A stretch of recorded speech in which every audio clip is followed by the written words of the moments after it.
The sun sank behind the forest. The dew was falling by now.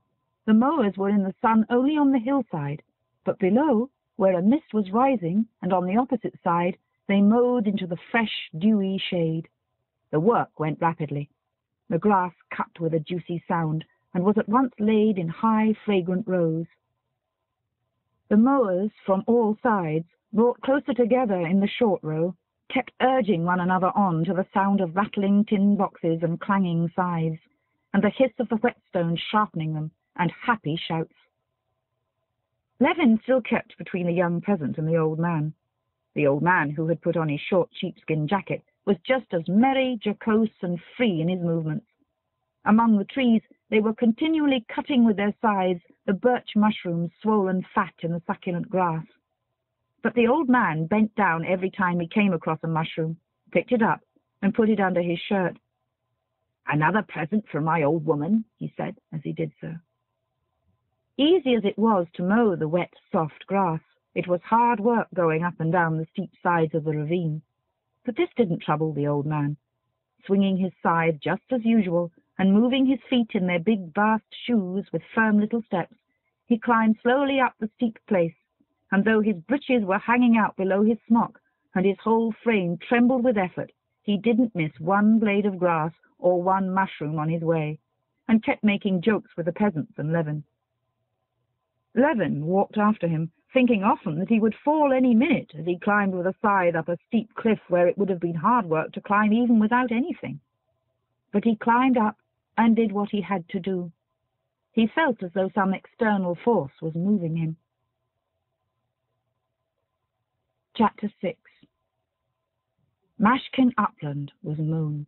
The last row finished, and the peasants had put on their coats and were gaily trudging home.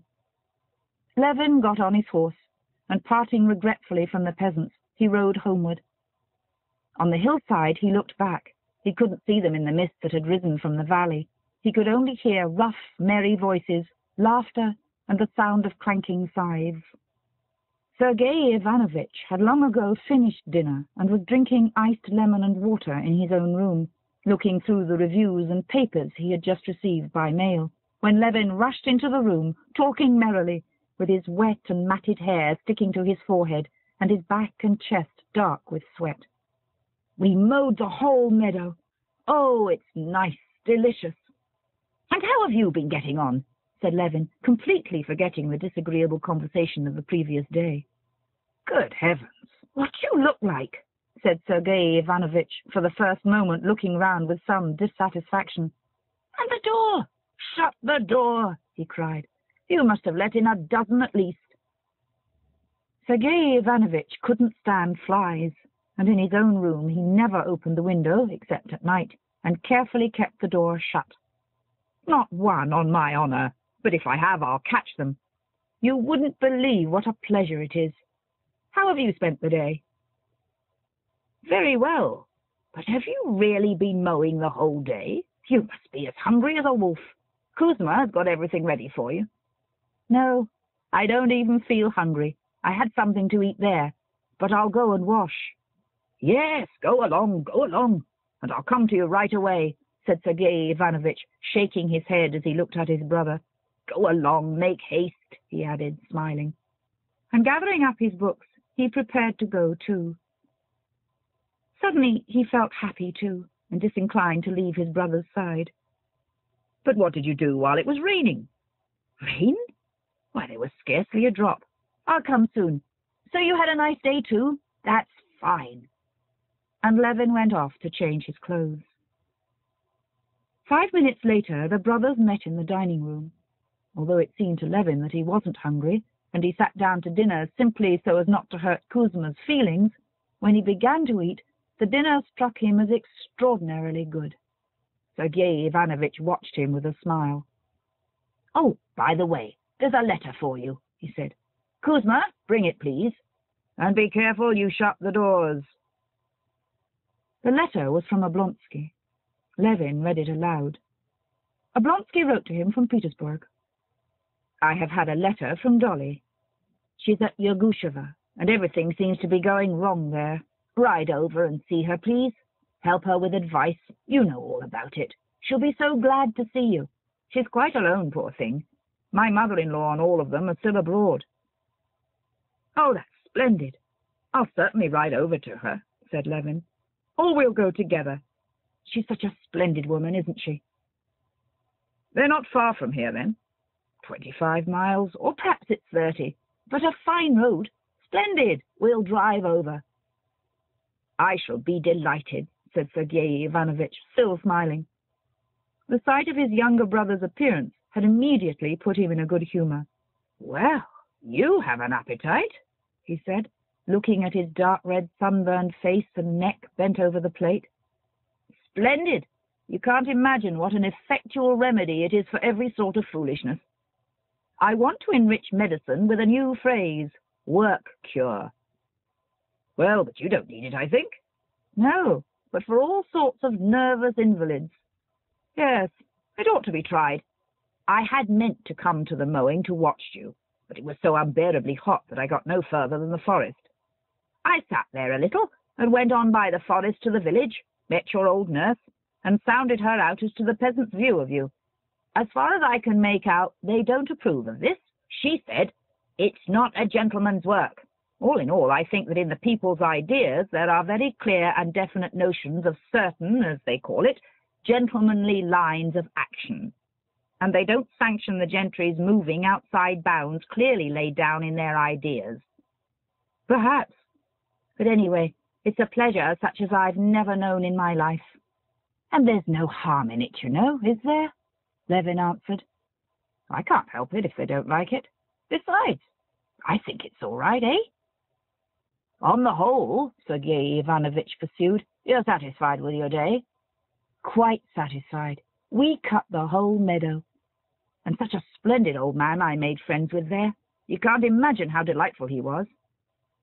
"Well, so you're content with your day, and so am I. First I solved 2 chess problems, and one a real beauty, a pawn opening. I'll show it to you. And then I thought over our conversation yesterday." "Oh, our conversation yesterday," said Levin, blissfully dropping his eyelids and drawing deep breaths after finishing his dinner, and absolutely incapable of recalling what their conversation yesterday was about. "I think you're partly right. Our difference of opinion amounts to this, that you make the mainspring self-interest, while I suppose that interest in the common good is bound to exist in every man of a certain degree of advancement. Possibly you are right, too, that action founded on material interest would be more desirable. You are, altogether, as the French say, too prime sautière a nature. You must have intense, energetic action or nothing." Levin listened to his brother and didn't understand a single word, and didn't want to understand. He was only afraid his brother might ask him some question that would make it evident that he hadn't heard. "So, that's what I think it is, my dear boy," said Sergei Ivanovitch, touching him on the shoulder. "Yes, of course. But you know, I won't stand up for my view," Levin answered with a guilty, childlike smile. What was it I was disputing about, he wondered. Of course, I'm right, and he's right, and it's all right. But I must get to the office and see to things. He got up, stretching and smiling. Sergei Ivanovitch smiled too. "If you want to go out, let's go together," he said, not wanting to be parted from his brother, who seemed to be positively exuding freshness and energy. "Come, we'll go to the office if you have to go there." "Oh, heavens!" shouted Levin so loudly that Sergei Ivanovitch was quite frightened. What's the matter?" "How is Agafea Mikhailovna's hand?" said Levin, slapping himself on the head. "I'd positively forgotten all about her." "It's much better." "Well, anyway, I'll run down to her. Before you've time to get your hat on, I'll be back." And he ran downstairs, clattering his heels like a rattle. Chapter 7. Stepan Arkadyevitch had gone to Petersburg to perform the most natural and essential official duty, so familiar to everyone in the government service, though incomprehensible to outsiders. That duty, but for which one could hardly be in government service, of reminding the ministry of his existence and having, for the due performance of this rite, taken all the available cash from home, he was happily spending his days at the races and in the summer villas. Meanwhile, Dolly and the children had moved to the country to cut down expenses as much as possible. She had gone to Yergushovo, the estate that had been her dowry, and the one where in spring the forest had been sold. It was nearly 40 miles from Levin's Pokrovskoye. The big old house at Yergushovo had been pulled down long ago, and the old prince had had the lodge done up and enlarged. 20 years before, when Dolly was a child, the lodge had been roomy and comfortable, though, like all lodges, it stood sideways to the drive and faced south. But by now this lodge was old and dilapidated. When Stepan Arkadyevitch had gone down in the spring to sell the forest, Dolly had begged him to look over the house and order what repairs might be needed. Stepan Arkadyevitch, like all unfaithful husbands, was very solicitous for his wife's comfort, and he himself had looked over the house and given instructions about everything that he considered necessary. What he considered necessary was to cover all the furniture with cretonne, to put up curtains, to weed the garden, to make a little bridge on the pond, and to plant flowers. But he forgot many other essential matters, the want of which greatly distressed Darya Alexandrovna later on. In spite of Stepan Arkadyevitch's efforts to be an attentive father and husband, he never could keep in his mind that he had a wife and children. He had bachelor tastes, and it was in accordance with them that he shaped his life. On his return to Moscow, he informed his wife with pride that everything was ready, that the house would be a little paradise, and that he advised her most certainly to go. His wife's staying away in the country was very agreeable to Stepan Arkadyevitch from every point of view. It did the children good, it decreased expenses, and it left him more at liberty. Darya Alexandrovna regarded staying in the country for the summer as essential for the children, especially for the little girl, who had not succeeded in regaining her strength after the scarlet fever, and also as a means of escaping the petty humiliations, the small bills owing to the wood merchant, the fishmonger, the shoemaker, which made her miserable.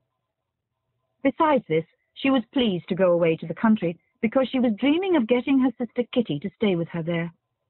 Kitty was to be back from abroad in the middle of the summer, and bathing had been prescribed for her. Kitty wrote that no prospect was so alluring as to spend the summer with Dolly at Yergushovo, full of childhood memories for both of them. The first days of her existence in the country were very hard for Dolly. She used to stay in the country as a child, and the impression she had retained of it was that the country was a refuge from all the unpleasantness of the town, that life there, though not luxurious, Dolly could easily make up her mind to that, was cheap and comfortable, that there was plenty of everything. Everything was cheap, everything could be got, and children were happy. But now, coming to the country as head of a family, she perceived that it was all utterly unlike what she had expected. The day after their arrival there was a heavy fall of rain, and in the night the water came through in the hall and in the nursery, so that the beds had to be carried into the drawing-room. There was no kitchen maid to be found. Of the 9 cows, it appeared from the words of the dairymaids that some were about to calve, others had just calved, others were old, and others were hard-uddered. There was not milk or butter enough even for the children. There were no eggs. They could get no fowls. Old, purplish, tough cocks were all they had for roasting and boiling.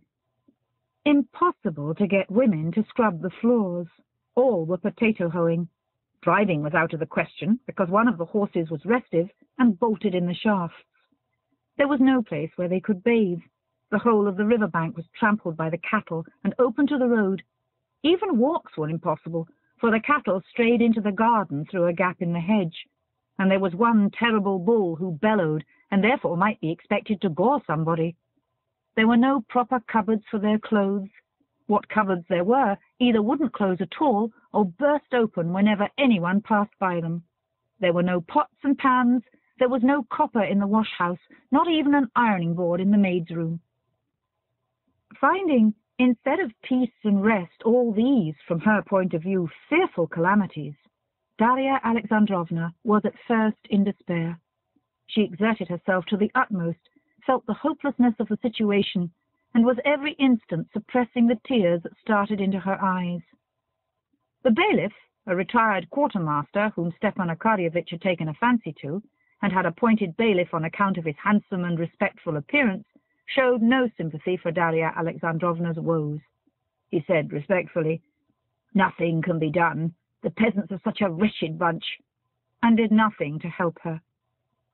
The situation seemed hopeless. But in the Oblonskys' household, as in all families indeed, there was one inconspicuous but most valuable and useful person, Matriona Filimonovna.